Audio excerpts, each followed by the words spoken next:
everyone, and welcome back to Cute Claws with Kelly. Today's look, as you saw from the photo just before, is my take on a style of a French mani. So we're doing a pink nail with a little bit of a stamping design on the tip for the white tip with the French manicure. So I actually saw this idea.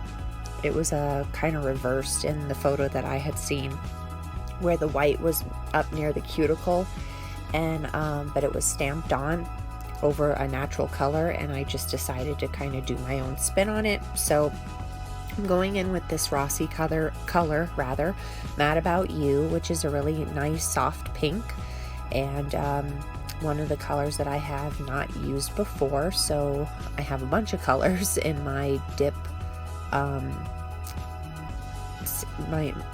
powders, I guess. You know, I keep a bunch of different colors on hand, but I have a whole bunch that I have not used yet. So I thought I would go ahead and give this one a go.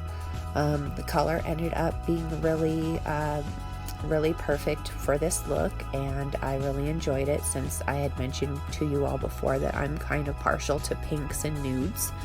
So I'm gonna go right in with the dipping. I'm gonna do 2 coats of this pink, and then cap and clear, and then I will get into the stamping. My nails are super short, and so because I just figured I would be soaking them off before I did them again next time anyway, that I didn't need to build it up with the clear dip on the bottom, which is what I normally do. So I normally do 4 dips, and this time I'm just doing 3, but I'm just going to let you guys watch, and I will pop back in as needed.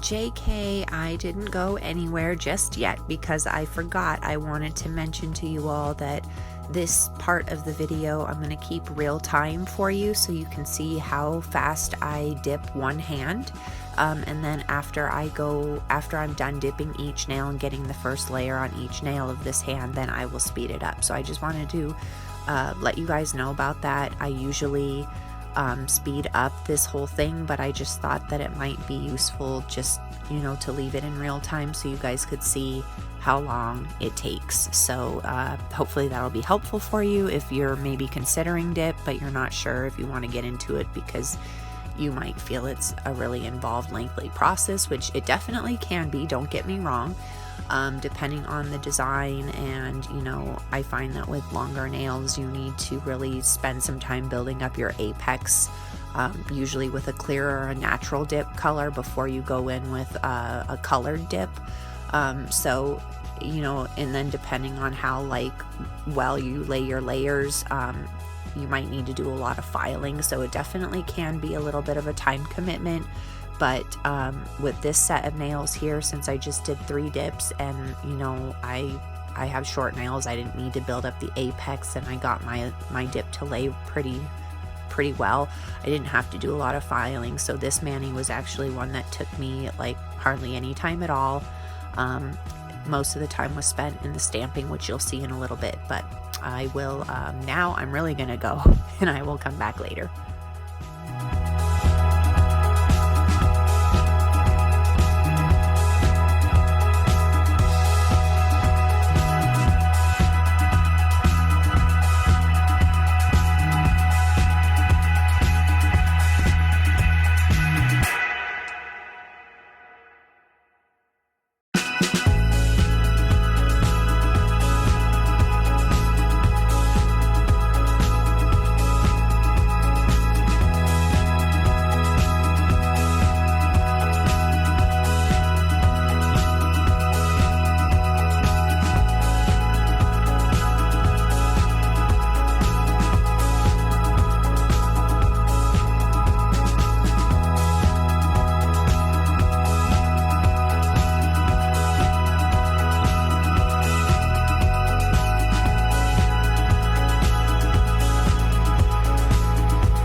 So I went and did my filing off camera, and here I'm just finishing up my application of my clear gel top coat.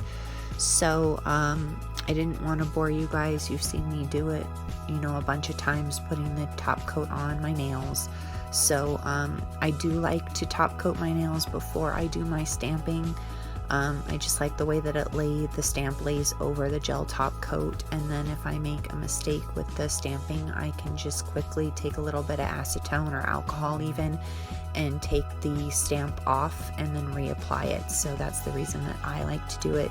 You can stamp right over the dip without the top coat on it. On the matte nail itself, that works pretty well too. It's just not my preference. So it depends on the type of nail art I'm doing, I guess, whether or not I put my gel top coat on first or not. But here's the stamping plate that I'm going to be using. And this was actually given to me as a gift, so I don't know where it exactly came from. But I mean, you know, the name of it is there. So you could probably just do a Google search or maybe even find it on Amazon. I'll see if I can, and then if I am able to, I'll link it in the box for you below. But I was looking at a couple of different floral designs from this plate, and just ended up going with the little bit thinner and longer one, just so that I would have adequate coverage on my nail tip from sidewall to sidewall, since I wanted to do that French mani type look with it. So just again, this is real time, so you guys can see how this goes for me. I've gotten a lot better, I'll say, with the stamping. It definitely does take practice, and then I find that I recently ordered some new you know, clear jelly stampers and scraper tools, and they're different than these, and they're just different, I guess is what I'll say.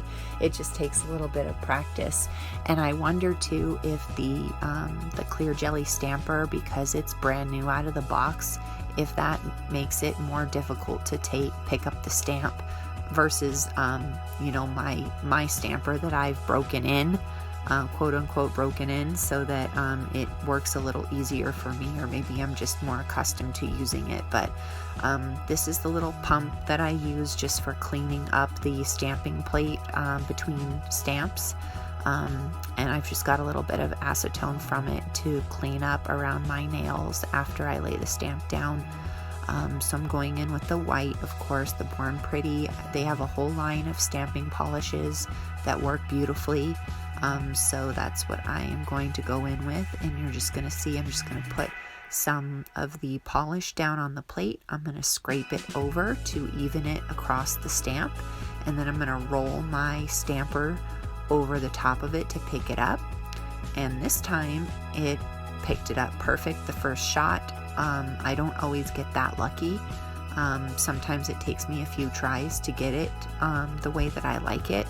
And the other thing is that I find with some of the stamping designs, if the design is just a few lines, let's say, like maybe it's not like a really detailed you know, design, I find that it could be hard to pick up the stamp, so or transfer the image in the polish. So again, it's probably just user error and me needing to practice. But this one, you know, this was a plate, you saw me take the blue layer packaging off of it, and this was a brand new plate I had never used before, and it just worked perfectly. So I will let you all watch me get the stamping done here on my thumb. I don't show you every single nail. I'm just going to show you, you know, the thumb. I'm using this lint roller to kind of take off the stamp and clean the stamper tool. You don't want to be putting any type of product or chemicals on the clear jelly stamper tool because it will ruin it. So the best thing to use is that lint roller. Because of the sticky surface, it just takes it right off. So I laid that stamp down on the edge of my nail. There were just a little bit of things on there that I wanted to clean up on the nail itself, the way the stamp laid down, as well as around my nail on my skin. So I'm just going in with a little bit of a, I think this is some type of a eyeshadow brush that I picked up from Walmart that I'm using to kind of just dip into the acetone and clean around my skin. So now I've got the stamp on all of my nails, and then I went ahead and top coated it again with the same Modelones gel top coat, just to kind of encapsulate that design, and cured that for 60 seconds in the lamp. And then did that on both hands. So you guys know I always do manicures that match on both hands, and I try to get as much wear out of them as I can. So yeah, this is the finished look. I'm just gonna go ahead and, you know, get my Candi Skincare skin cream on, mixed with a little bit of this cotton candy cuticle candy oil, and rub that all over. Just put some hydration back into my skin and my nails, and then I will show you the finished product at the end. But this was again a mani that was inspired by a different picture that I saw, and I just wanted to do my own thing, and I thought it came out really cute, really summery. I've just been enjoying the summer so much this year with all of these different mani looks and all the different colors, between the manis that I do on myself and the ones I do on my daughter. I think we've managed to do a lot of different stuff for you all to see, as most of it's been recorded and put up on YouTube. There are, of course, more videos coming. I'm not quite ready to, as of today, the date of this upload, I'm still not really ready to make the switch over to fall, even though I'm seeing a bunch of fall manis all over the place. So just stay tuned, we'll get there eventually. But here you go. Let me know what you guys think, if this is something that you would try, or if you liked it, or if you thought it looked silly. Either way, let me know in the comments. I'll see you in my next vid, and thanks so much for watching. Bye.